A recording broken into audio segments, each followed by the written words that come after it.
Hello, my name is Wilfred McClay, and I teach history at Hillsdale College. My assignment today is to relate the story of how the American Revolution began with the dramatic clashes between British regular troops and American militiamen in the New England towns of Lexington and Concord on April 19th, 1775, 250 years ago today.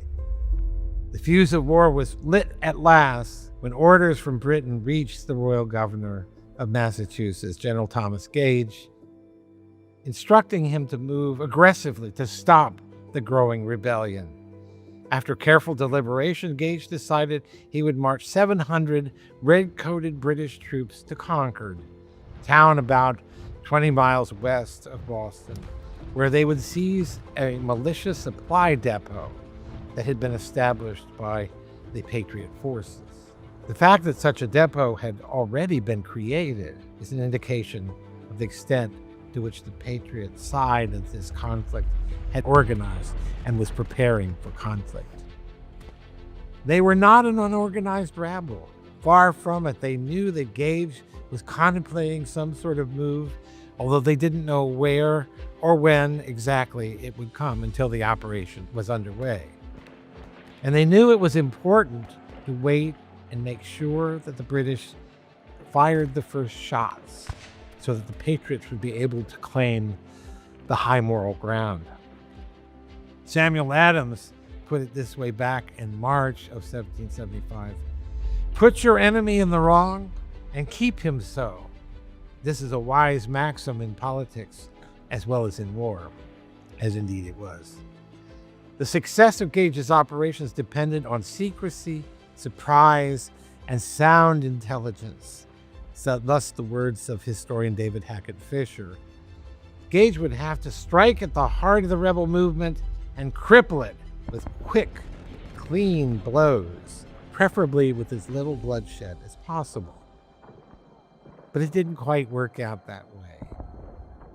It was a disaster instead for the British. In many ways, the outcome of Lexington and Concord provided the Patriots with a great public relations victory, putting the enemy firmly in the wrong and keeping him there.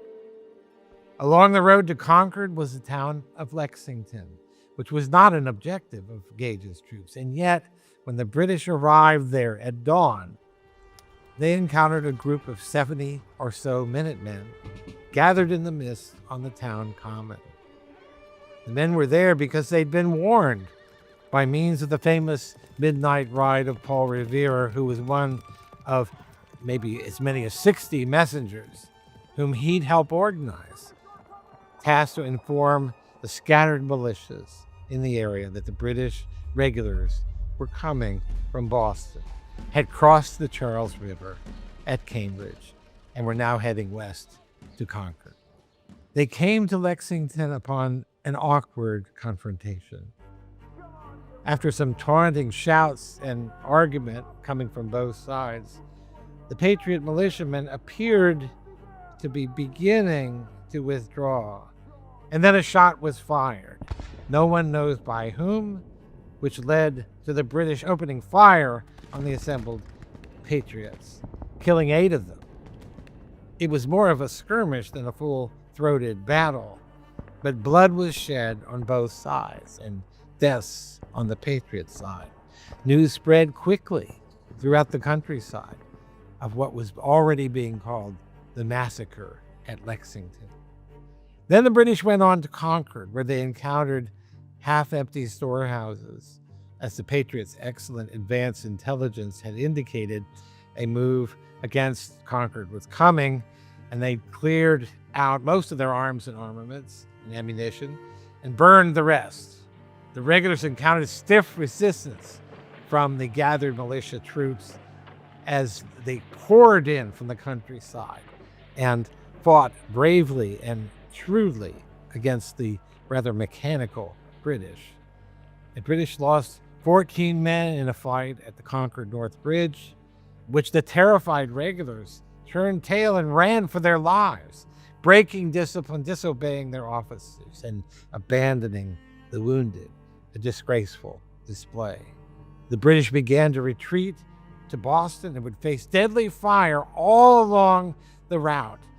Bloody sniper fire. They were outnumbered, outmaneuvered at every turn. In the end, they limped back to Boston, having lost 3 times as many men as the Americans. And so the war had begun.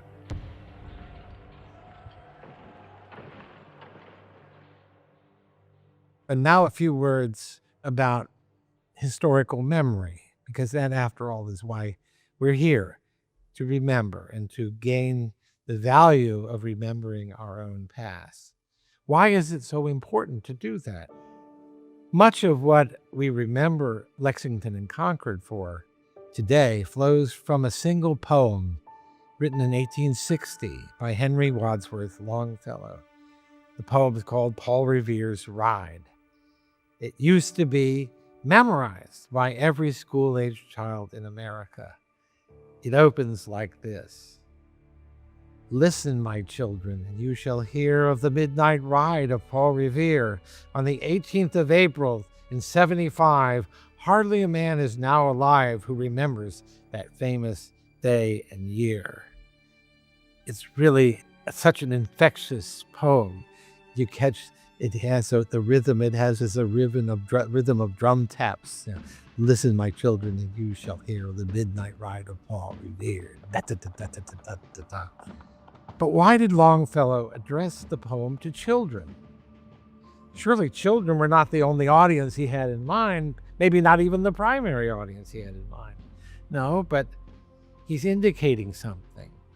He's indicating that his poem is primarily meant as an expression of a precious memory, a memory of something that needs to be preserved, needs to be passed along to successive generations, lest it be lost. The memory, in this case, of Paul Revere and his heroic deeds. To be sure, the poem does not provide a fully accurate rendering of the events that took place in those days. For that, I recommend you turn to David Hackett Fisher or other historians who have covered that territory. But the poem does something different. It conveys the essential spiritual meaning of the events, the legacy they had left with us, a meaning that we can and should and must make our own. And it conveyed that meaning at a crucial moment in American history. The poem was composed in 1860, on the cusp of our greatest national crisis and trial, the American Civil War.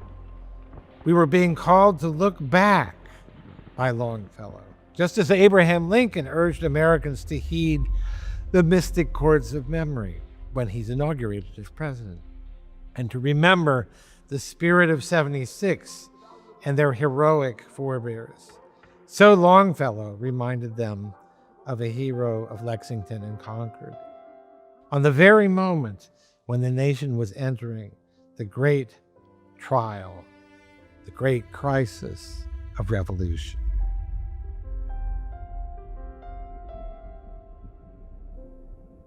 The poem concludes, too, with a haunting prediction that speaks to our moment as well. And let me close with that. For born on the night wind of the past, through all our history to the last, in the hour of darkness and peril and need, the people will waken and listen to hear the hurrying hoofbeats of that steed and the midnight message of Paul Revere. If Longfellow's right, the deeds of Lexington and Concord exemplified enduring qualities of the character of the American people that will continue to manifest themselves if we have the willingness to call on those memories, the capacity to respond to darkness with light, to peril with energy and determination, buoyed by the knowledge that others have done these things before us, and in a sense, for us. What was done before can be done again. Thank you.